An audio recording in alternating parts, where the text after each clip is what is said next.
өздерің білер нартаймын нарда бір болсам ау қартайдым. Арнасы барда өзі жоқ баяғау бұран айлайдың. Тордан түсіп тыңдайтын ағиғау алтайдың. 60 жыл тарттым сырнайды, сырнайым енді көнерді. Көнергенше сырнайым шырма жұртым кенелді. Дірілдеп тұрған кәріге таяныш еттім өлеңді. Шырылдап туған сәбиге шаялық еттім өлеңді. Жиналған жақсы жамағат, қайсыңда барсың алмаған. Өлеңнен жәрдем елеулі, тойыңды бастар еркедім, тобыңды бастар сергедім. Қартайдым енді ау қартайдым, келеді кілең жантайдым. Ауруда меңдеп барады, келесер емес байқаймын. Бұғалық түскен асаудай, шұлқынып жұлып қаша алмай, басымды қана шайқаймын. Тұяғы сынған тұлпардай, қанаты сынған сұңқардай, мұңшағар бүгін ау нартаймын.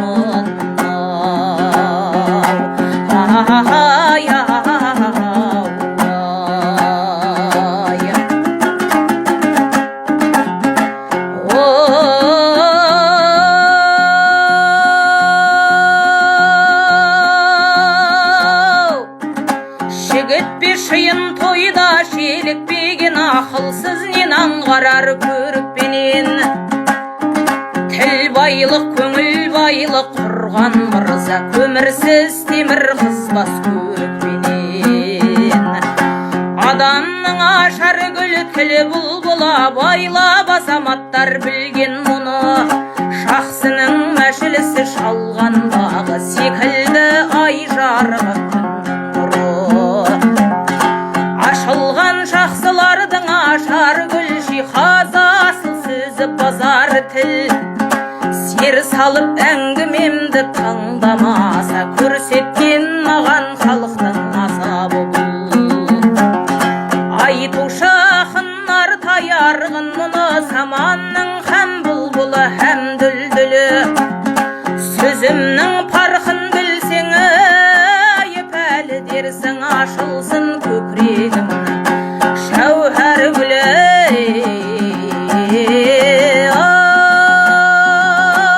Ақ шіркін жауһар гүлі.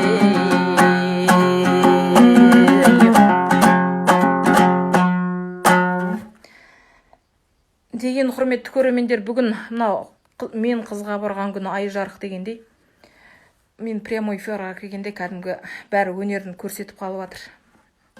Дегенмен оқасы жоқ.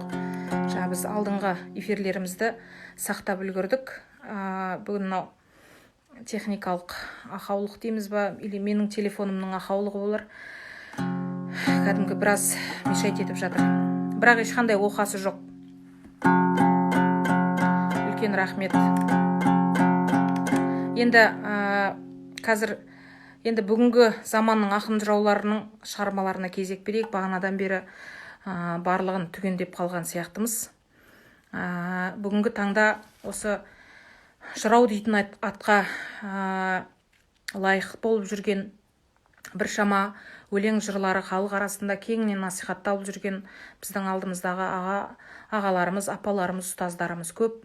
Алмас Алматов ағамыз бар, Айдос Рахметов ағаларымыз бар, Айбек Тәңірбергенов ағамыз бар, Майра Сәрсенбаева апайымыз бар, Марат Сүгірбай замандасымыз бар. Міне сол кісілердің өлең жырларын бүгінгі таңда насихаттап жүруде біздің осы өнер алдындағы үлкен азаматтық парызымыз деп білеміз. Себебі осы алдыңғы буын үлкен жолмен жалғасып келе жатқан жыраулық дәстүрдің міне бүгінгі кәдімгі ізбасарлары, осы ұрпақтар сабақтастығы дейміз. Сол үлкен жолды жалғап келе жатқан ағаларымыздың, замандастарымыздың шығармасын орындап жүру біз үшін де үлкен мәртебе. Сондықтан енді қазір бірінші Махмұтбай Әміре ағамыздың мынау Өсиет, айттым, ұрпаққа, Қадірле, анаңды, тірісінде дейтін шығармасы бар. Содан бастап орындап берейін алдағы уақытта. Одан кейін Айдос ағамыздың шығармаларына кезек береміз. Қабыл алыңыздар.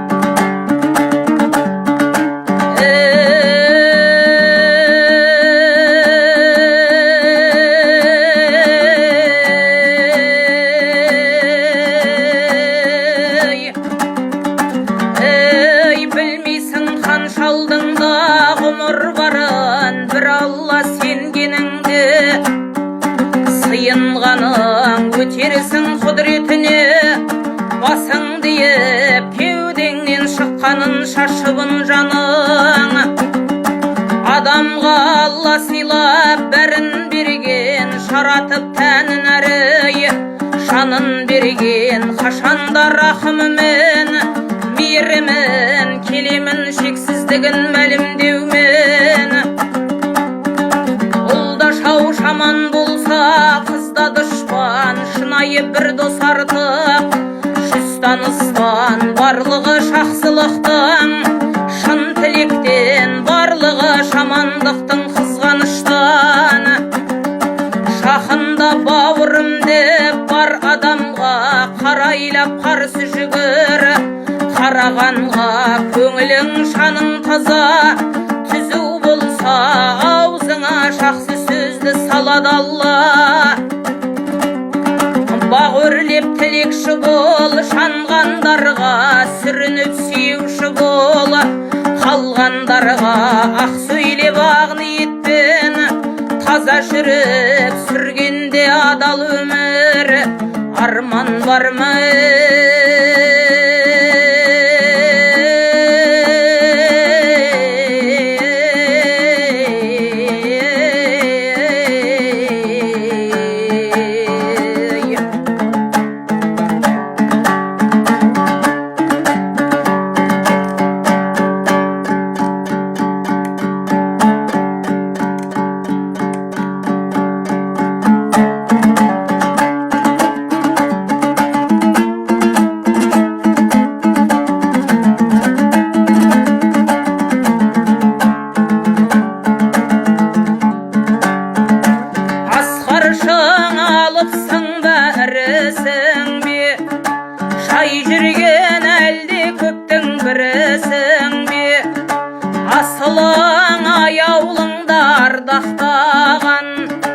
Қадірле анаңды тірісінде,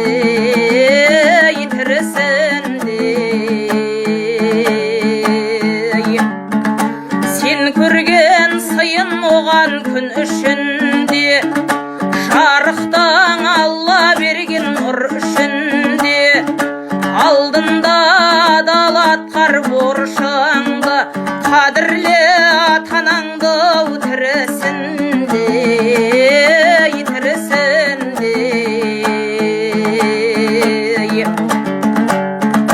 Сен оның шырысыңда үнісіңде, тербеткен оны оянып түн ішінде, жаныңа шалын берген, бәрін берген, қадірле анаңды тірісінде.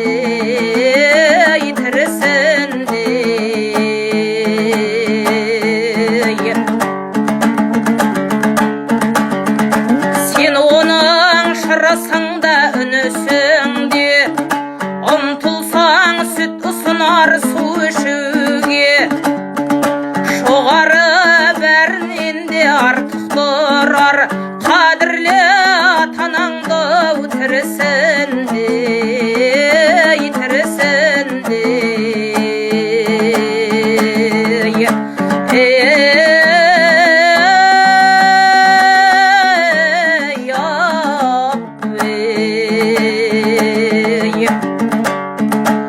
ауыр ғой қарттық жайы, кім үшін де жыл сайын өзгеріс көп жүрісінде.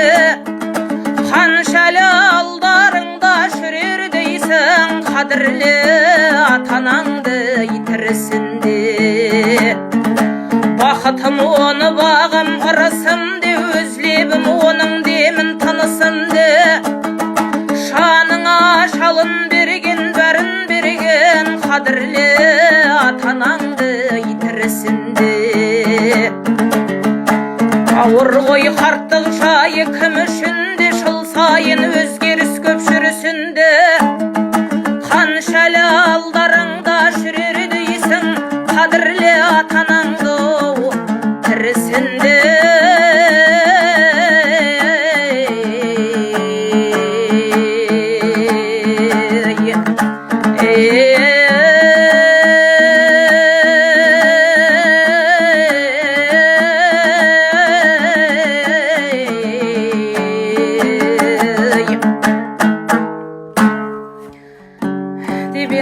Қазір қорытынды соңғы термеге де кезек келіп жетті. Жаңа айтып өттім. Рахметов ағамыздың тәуелсіздік толғауы деп аталатын жақсы шығармасын айтып берейін. Бүгінгі Тәлім Жыр айдарының қорытынды жыры деп қабылдаңыздар.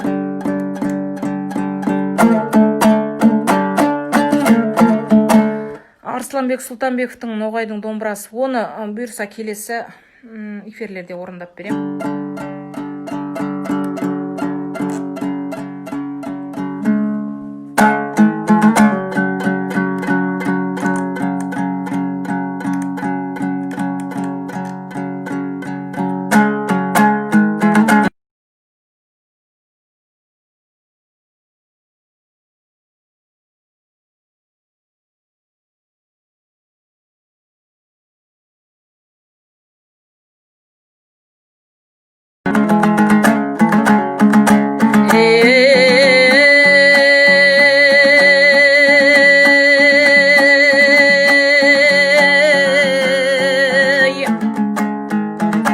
Қырандай самғап шыңдағы қазақтың жанды шынбағы, елімнің жарқын ертеңі тудырған талай тұлғаны.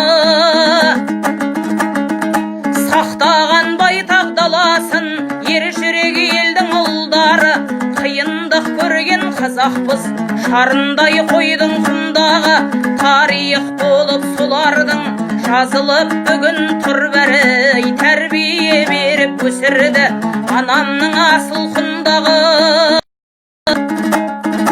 Сауық қой елміз қашанда, тарқамас тоймен думаны. Анасы болған алаштың біледі халық мұндағы. Сәлемді алып біз келдік, сүлейлер туған сырдағы. Шайнасын далам шайнасын, бұлбұлың тыңда сайрасын, халықтың қабыл тілегі.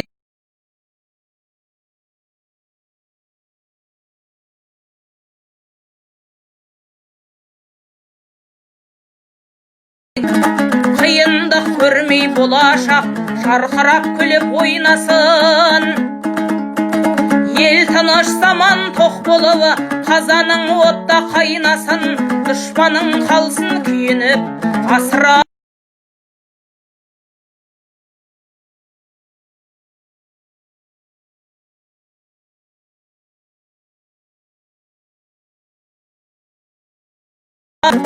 Байласын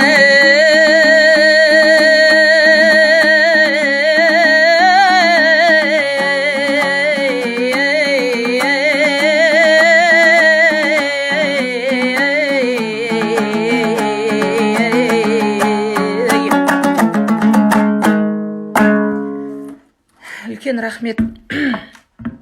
Құрметті көрермендер, құрметті жұрсүйер әлеумет, бүгін енді бір айға жуық жаңа айтып өттік қой. Уақытқа созылған өздеріңізге арналған қазақтың жыр өнерін, ғажап сөз өнерін, өнеге өсиеттерін насихаттауға арналған Тәлім Жыр айдары міне өз мәресіне келіп жетті. Мен ойлаймын, енді алдағы уақытта да бұйырса басқаша форматтармен өздеріңізбен қайта жолығатын боламыз деп. Мынау сөз түзелді, тыңдаушы сен де түзел дейді. Біздің осындай қымбат, баға жетпес мол мұрамызды тек өздеріңіз кәдімгі көздің қарашығындай сақтап, насихатына мынау жанашырлық қамқорлықтарыңызды танытып, үлес қосып жүрсеңіздер, біздің бұл өнеріміз ешқашан жетімнің күйін кешпейді. Сондықтан осындай төл өнерімізді, ұлттық өнерімізді, оның ішінде осы өнерді арқалап жүрген, аманаттап жүрген, елдің ішінде насихаттап жүрген біздің өнерпаздарымызға үлкен қолдау білдіріп жүрсеңіздер, әрқашан насихаттап жүрсеңіздер, нұр үстіне нұр болар еді. Әрқашан осы төл өнерімізді төрге оздыруда ешқашан қажыр қайраттарыңыз таусылмасын. Біз сіздерге насихаттаудан жалықпаймыз, сіздер тыңдаудан жалықпаңыздар. Қарап тұрсаңыздар, біздің қазақтың осы жыр өнері, терме өнері дейміз. Осы өлеңді жазып отырған ақын жыраулардың барлығы кезінде ұлттың ұстаздары болып, халықтың осы рухани ағартушылық бағытына үлес қосып, халықты сол бағытта тәрбиелеген үлкен ұлағатты ұстаздар. Енді міне сол жолды солардың аманаттап кеткен бізге мол мұрасын кейінгі ұрпақтың да осы сіздерге насихаттап отыруы, бұл мен ойлаймын ұрпақтар сабақтастығы, осы жыраулық өнердің, төл өнердің кәдімгі алтын тін арқау жібі үзілмей бүгінге дейін жеткендігінің белгісі. Енді бұның бәрін не үшін айтып отырмын? Қазіргі уақытта өздеріңіз білесіздер, осы ұлттық өнеріміздің тыңдармандары аз, неге насихатталмайды, насихаты кем болып жатыр деген сияқты мәселелер өте көп осы өнердің айналасында.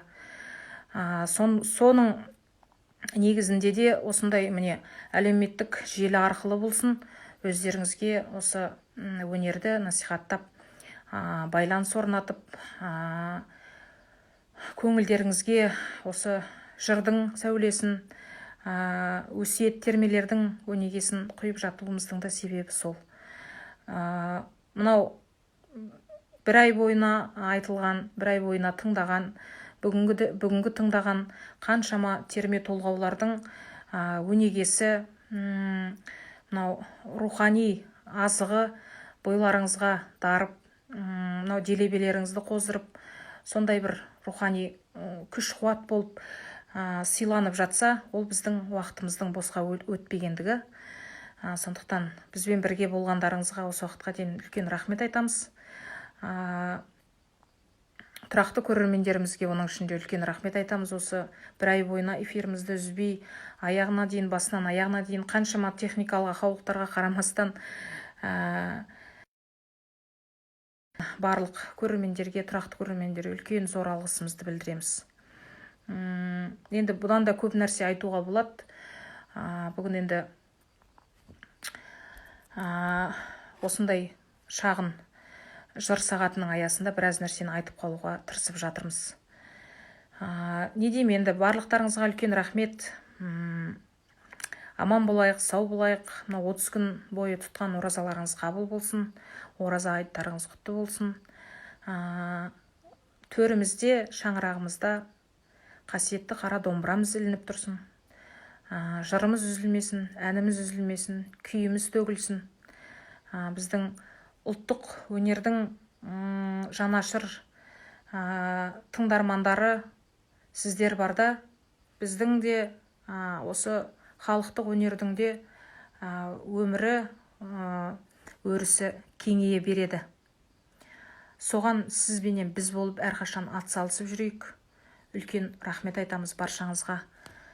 Үлкен рахмет, жақсы тілегін жолдап жатқан ағаларымызға, қанша міне осы жерде отырған қаншама игі тілегін білдіріп жатқан барша тыңдармандарымызға, ағаларымызға, көрермендерімізге үлкен рахмет айтамыз. Айдос ағамызға ерекше алғысымды білдіргім келеді. Осы бір ай бойына біздің осы жас талапкер жыршылардың өнеріне үлкен қолдау білдіріп, өзінің әрқашан үнемі ықылас тілегін білдіріп жаудырып жүреді. Үлкен рахмет аға, аман болыңыз, отбасы ордаңызға Алла саулық берсін, бақ береке берсін. Баршаңызға қоштасамын енді әзірге. Бүгінгі эфиріміз осымен аяқталды. Қазір эфирді сақтап қоямын бұйырса. Содан кез келген уақытта көріп тамашалауларыңызға болады. Менен де басқа мына парақшада IGTV деген бөлімде осыған дейінгі шығарып шыққан біршама жыраулардың видеосы бар. Тыңдап жүрсеңіздер болады. Үлкен рахмет айтамыз. Аман болыңыздар, саулықта болыңыздар. Алла отбасы шаңырақтарыңызға, отбасы ордаларыңызға бақ берекесін үйсін, қуаныш жақсылығын молайтсын, ризық несібелеріңізді молайтсын. Алла қуат берсін баршаңызға. Аман саулықта болайық. Осындай жырдың күнінде, жырдың тойында, бейбіт аспанымыздың кәдімгі мерекелі салтанатты күндерінде жолыға берейік. Баршаңызға үлкен рахмет, аман саулықта болыңыздар.